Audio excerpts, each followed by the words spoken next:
Ito na yung siya ay mga kalagalag na minap-ngap ng nasilo nating aso. So ito yung damage nga ng CI natin.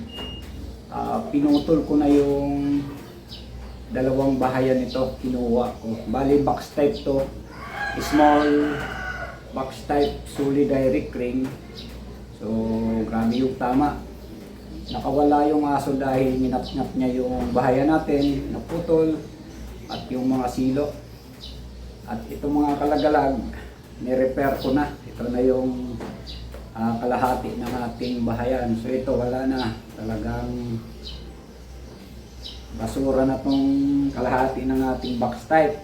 So ito mga idol, ni-repair ko yung kalahati. So ito, ginawa ko na lang siyang pataker. Yan mga kalagalag.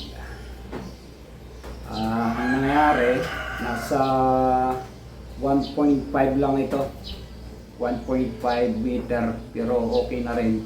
Idinudugtong ko ito sa box type ko para maging pataker. Kung umikot yung labuyo, pwedeng sumabit dito. Pero itong isang bahayan na ito mga idol ay meron ding damage ito. Ayan o, balik siya pero may kumakapit pa naman. So ayan, hininang ko ng lighter para maano siya. So ayan o, yung tama niya.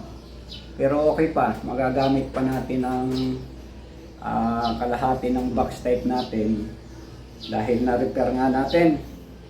So yung labuyo natin ginamit na si Mayuna ay nagpapagaling sa ngayon dahil nga isang sakmal sa likod at sa ulo, napanot yung ulo niya. Ginagamot nga natin at nagre-recover siya. So sa susunod na content natin ay ipapakita ko yung tama niya sa ulo dahil medyo malaki. So ngayon, yung ating inahin ay baka masira dahil nga sa dalawang beses siya sinakmal ng aso. So yun mga kanter, ang aking update lang sa aking siya hinahinap-nap at nakahuli nga yung aso.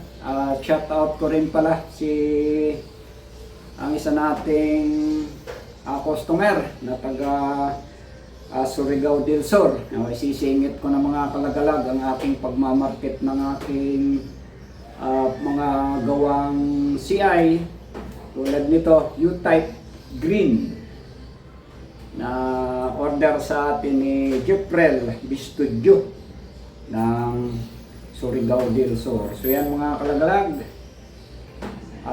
sa lahat nga na gusto magpagawa ng CI, ay PM lang kayo sa aking messenger, Juan Lagalag, at nang tayo ay maka-line up.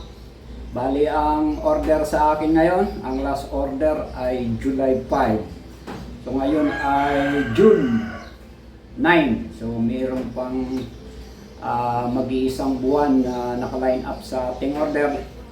Yan mga counter, ang aking update sa aking box type small solid direct ring. Nanginat-ngat nga ng aso at ito ginawa na lang nating pataker. So yan mga idol, 1.5 meter na lang ang haba.